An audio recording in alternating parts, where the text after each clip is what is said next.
दोस्तों, राजस्थान के नगरीय विकास मंत्री हैं झावर सिंह खर्रा। वो लगातार इस तरह के बयान देते हैं कि या तो वे खुद कंफ्यूज हैं या लोगों को कंफ्यूज कर रहे हैं। दरअसल बात है राजस्थान में नगर निकाय चुनाव को लेकर।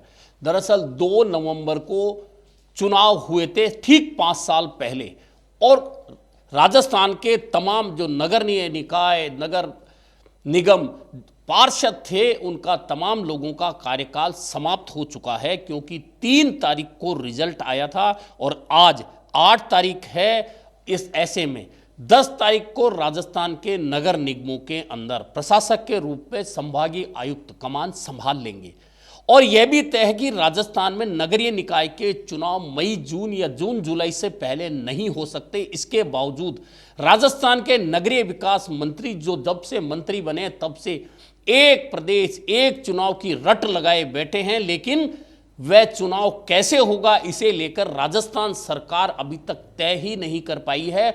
और अब मंत्री खर्रा कहते हैं कि मैंने सख्त हिदायत अधिकारियों को दे दी है। आखिरकार वह सख्त हिदायत काम क्या करेगी, यह भी झावर सिंह खर्रा को बताना चाहिए। आप नगरीय विकास मंत्री होकर वह यह तय नहीं कर पा रहे हैं कि आखिरकार चुनाव का रोड मैप होना क्या चाहिए, कैसे चुनाव होंगे, और क्या राजस्थान की सरकार इलेक्शन कमीशन ऑफ इंडिया से बड़ी हो गई है। जब यह पता है राजस्थान सरकार को, और यह बात नगरीय विकास मंत्री झावर सिंह खर्रा को भी पता होगी कि एसआईआर की प्रक्रिया शुरू हो चुकी है राजस्थान सहित 12 राज्यों में, और जब 12 राज्यों में एसआईआर की प्रक्रिया चल रही है, वह प्रक्रिया फरवरी में पूरी होने वाली है, तो फिर आखिरकार कैसे जो चुनाव लिस्ट फ्रीज है, उस फ्रीज चुनाव वोटर लिस्ट के बिना क्या राजस्थान में फरवरी मार्च में आप चुनाव करा सकते हैं नगर निकायों के? तो फिर इस तरह की बातें करके लोगों के अंदर भ्रम क्यों पैदा कर रहे हैं नगरीय विकास मंत्री? दरअसल एक प्रदेश एक चुनाव की रट राजस्थान में तब से भाजपा सरकार ने लगा रखी है जब से राजस्थान में सरकार बनी है, और 2 साल का कार्यकाल सरकार का दिसंबर में पूरा हो जाएगा। लेकिन सरकार अभी तक यह नहीं बता पा रही कि आखिरकार वह रोड मैप क्या होगा जिसके जरिए वे एक प्रदेश एक चुनाव कराएंगे।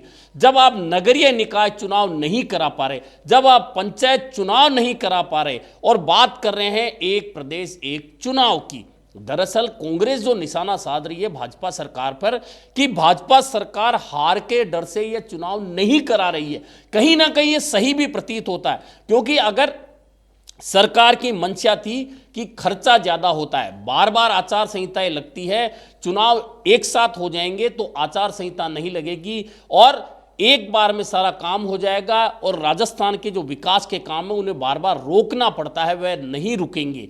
तो क्या सरकार को पहले से कोई रोड मैप नहीं बनाना चाहिए था, और सरकार अपने 2 साल के दौरान अपनी उस काम को, अपने उस वादे को जिसको वो बार बार दोहरा रही है, एक प्रदेश एक चुनाव, पहले बजट में राज्य की वित्त मंत्री और उप मुख्यमंत्री ने घोषणा की थी हम एक प्रदेश एक चुनाव की अवधारणा पर काम करेंगे। तो 2 बजट पास हो चुके हैं, इसके बावजूद सरकार अभी तक उस रोड मैप को लोगों के सामने नहीं ला पाई है कि आखिरकार नगरीय निकाय और पंचायत चुनाव एक प्रदेश एक चुनाव के तहत कैसे होंगे। स्थितियां यह है कि वार्डों का परिसीमन का काम हो गया, यह सरकार कहती है, लेकिन आम लोगों को अभी तक यह नहीं पता कि वे किस वार्ड में रह रहे हैं। अगर यह काम पूरा हो चुका है, परिसीमन पूरा हो चुका है, तो सरकार को अधिसूचना जारी करके लोगों को बताना चाहिए कि फला वार्ड में आप निवास करते हैं, पहले आपका वार्ड नंबर यह था, अब आपका वार्ड नंबर यह हो गया, पहले आपके वार्ड में इतने मतदाता थे, अब इतने। यह हवाई बातें बार बार हो रही है, ऐसे में लोगों को कंफ्यूजन है कि आखिरकार राजस्थान में नगरीय निकाय और पंचायत चुनाव होंगे भी नहीं। और जैसा कि झावर सिंह खर्रा मंत्री हैं, वे बार बार कहते हैं हम फरवरी मार्च में चुनाव कराएंगे, पहले जनवरी फरवरी की बात थी, उससे पहले नवंबर की बात थी, यानी कि आगे से आगे समय निकलता जा रहा है, लेकिन सरकार है कि रोड मैप लोगों के सामने नहीं ला पा रही है। अब जब एसआईआर की प्रक्रिया चल रही है, एसआईआर की प्रक्रिया फरवरी तक चलेगी, उसके बाद में लोगों की आपत्तियां होंगी, उसके बाद में अंतिम प्रकाशन होगा मतदाता सूचियों का, उसके बाद में आप वार्ड के परिसीमन की सूचना निकालेंगे।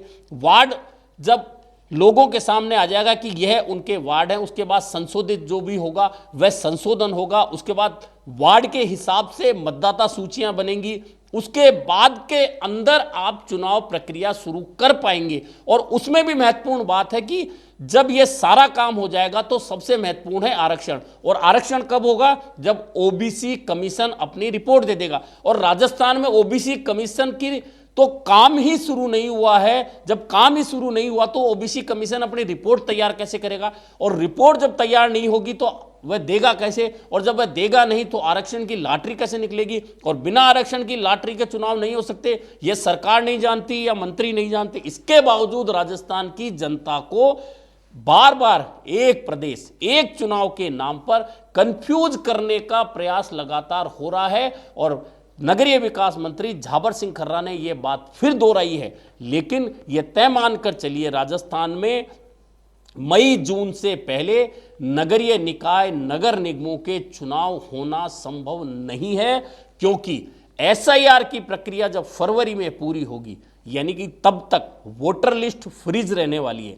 उसके बाद में वोटर लिस्ट पर आपत्तियां होंगी, लोग आपत्तियां जताएंगे। आपत्तियों के बाद में उसमें काट छांट जो होनी है वह होगी। उसके बाद में मतदाता सूचियों का अंतिम प्रकाशन होगा। उसके बाद में वार्डों के परिसीमन जो भी नए हुए हैं उनकी अधिसूचना जारी होगी। उसके बाद में ओबीसी आयोग की रिपोर्ट के आधार पर आरक्षण की लॉटरियां निकलेंगी। और आरक्षण की लॉटरियां निकलेंगी, उसके बाद में जाकर चुनाव प्रक्रिया शुरू हो पाएगी।